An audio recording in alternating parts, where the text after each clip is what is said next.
It's getting hot in the boxing ring. Let's get into it. Hello, welcome to Me Edson. I hope you're well. If you like what I do here, don't forget to like and share the video, subscribe to the channel, and hit the notifications bell for future videos. So it's getting very hot in the boxing ring this coming weekend. Of course, we've got the Crawford versus Madrimov and the great undercard for Riyadh season that's taking place in LA.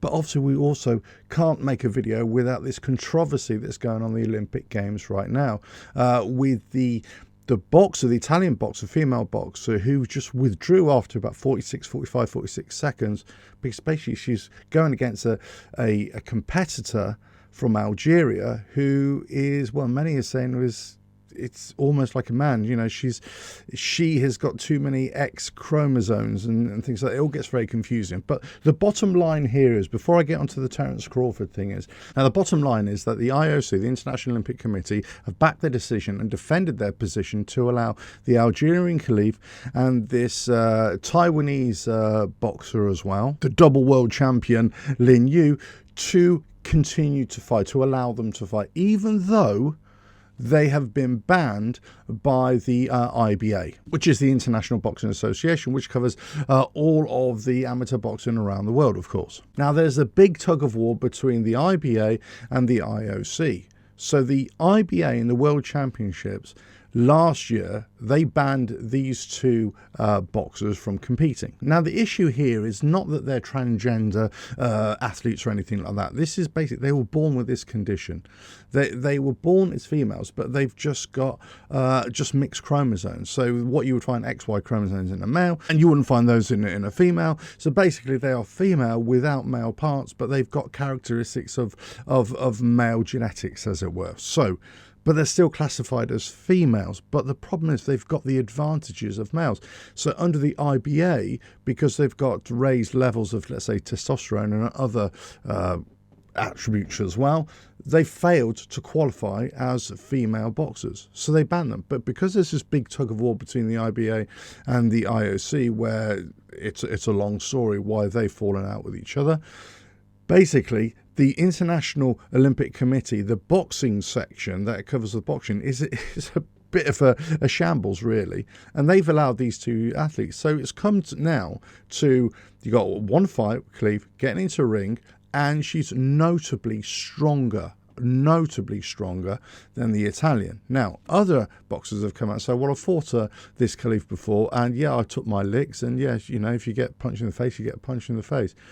But it's a whole issue here, and it just doesn't look good in the sport, does it? It doesn't look good in the sport. You've got to feel sorry for the Italian competitor, because they've got in there and they were just outpowered. They could feel it straight away. And she was saying in Italian, non è giusto, it's not right, it's not right. Basically, because she knows. Now, I'm sure behind the scenes here, there's a lot of political posturing as well, because they knew they were going to be fighting this Khelif as well. So I've got a feeling there was a bit of demonstration going on as well. Not necessarily that they just wanted to withdraw, or she wanted to withdraw just because of the power. I think there's more to this withdrawal than just the in-ring activity. I think it's more of a political statement. I think the Italian government have got involved as well. Obviously, the whole of boxing, the amateur boxing, the IBA is at the IOC's throats as well. So it's a big problem. It's a big controversy, and it's one that's just not going to go away as well. So let's see what happens in the next few days on this story. But moving on to the big fight card in Los Angeles this coming weekend. Terrence Crawford going up against Madrimov in the Super Welterweight title. Let's see how he does, because this is going for his fourth division world title. He's stepping up. They're looking for Crawford to go up against Canelo. I just think that's way too much of a gap for Crawford to jump up to Canelo. Even if Canelo were to try and come down a little bit, it's still too heavy for him, I would say. So I don't think he sticks a chance. Whilst he might have the boxing IQ to be better than Canelo, which I believe he has, he's a better boxer, I just don't think he'll have the strength to go up against Canelo.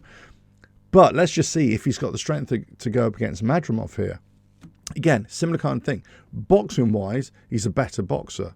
I've no doubt about that. But can he match the weight and the power of Madrimov? This is going to be one of those fights you just do not want to take your eyes off. I mean, it's going to be about 3 or 4 o'clock in the morning, 5 o'clock in the morning UK time, I would imagine anyway.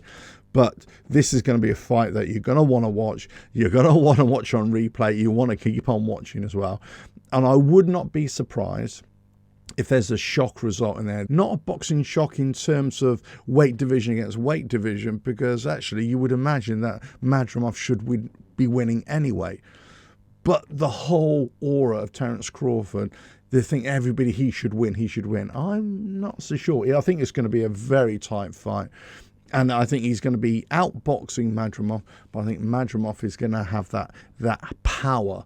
Let's see if Terrence Crawford can match that as well. But let's just get into the undercard as well, because there's some great fights here. Now, the main card is littered with great fights from the lower end all the way up to the very top. The first fight on the card, Mayuf, he's a decent fighter as well. Watch out for him. Seen him quite a few times now. He's going up against Michael Bullock, so that'll be a very decent fight as well. And I'm just looking at the undercard here. You got Steve Nelson against Marcos Ramon Vasquez Rodriguez in the super middleweight fight. Andy Cruz against Antonio Moran for the IBF International and WA Continental Latin American lightweight titles as well. We've got David Morale against Kalajic in the light heavyweight title.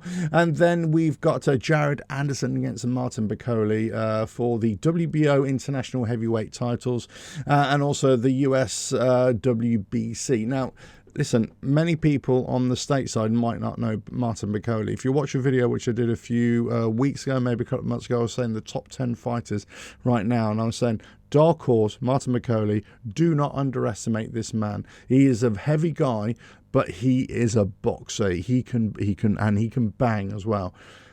I got a feeling that they've underestimated Martin Bacoli here, and Eddie Hearn thinks so as well. I've been saying this about Martin Bacoli, so I'm not just jumping on a bandwagon. Go back and watch my previous videos. But I say Martin Bacoli is a very, very decent fighter. He's the fighter that nobody wants to fight. He's a problem. And Jared Anderson, I think, is going to have an issue here. But this is going to be a great fight to watch. It's not going to be a spectacular fight, certainly from Martin Bacoli's point of view. He's not a mover. He's just a big beast of a guy, and he's going to sit there, he's going to trade a few blows, but he's got some great technical ability, and I really like watching Martin Bacoli because he surprises you as well, so watch out for that fight. The next fight, of course, we've got Andy Ruiz Jr. against Gerald Miller. How long has it been since Andy Ruiz Jr. has been in the ring? 2 years. It's just not active enough. That's the problem. It's just not active enough for me. Now, if he'd been fighting 3 or 4 times a year, or 4 times in the last, let's say, 16 months, I would say, yeah, this is definitely Andy Ruiz's win. But he hasn't. He's been out of the ring for 2 years. Gerald Miller's been in the ring for a couple of times. Obviously, notably, he fought Daniel Dubois as well. So, and he lost there. So, again, big powerhouses, big heavyweights getting in there. But Andy Ruiz has got the better hand speed. But the thing is, you're asking people to try and call this fight, but you haven't got any recent data on Andy Ruiz to really give a good opinion here. So it's just like, well, let's see what happens here. But, I would not be surprised if Gerald Miller comes away with a win here. I think it's going to be a messy fight, a scrappy fight. But it really depends. It all depends on what condition Andy Ruiz comes in. If he comes in unfit, not prepared, it's going to be a bad day for him. But we'll see. The next fight, the main support here is Isaac Cruz, Pitbull Cruz against Valenzuela for the WBA super lightweight title. That's going to be a cracking fight, no doubt. Great that they've got this fight on the card. But the big one, obviously, Terrence Crawford against Madrimov for the WBA Super Welterweight and the WBO Interim Super Welterweight titles. I think this might be a step too far for Terrence Crawford. I could be completely wrong. Again, because you're stepping up in weight, you have no real data to back up any kind of performance that Terrence Crawford could bring. If he was fighting at his own weight, then you could say, yeah, this is Terrence Crawford. This is, 2-division undisputed, pound for pound, right up there. And he is that guy. He is definitely that guy. But now you're stepping up in weight.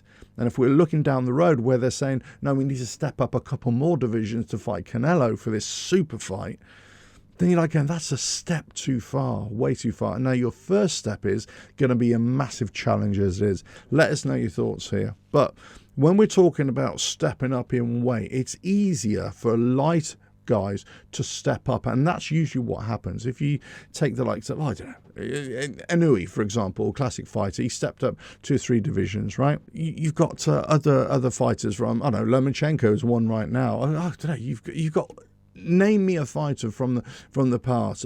Duran, I think, was another one who came up in loads of weight divisions. But if you've got weight classes that are relatively close to each other, then it's easy, well, easy in inverted commas, to go up those weight divisions. But when you get to that middleweight divisions, and then you start spreading out the pounds there a little bit, those pounds make a massive difference. And then you go from super welterweight to super mid.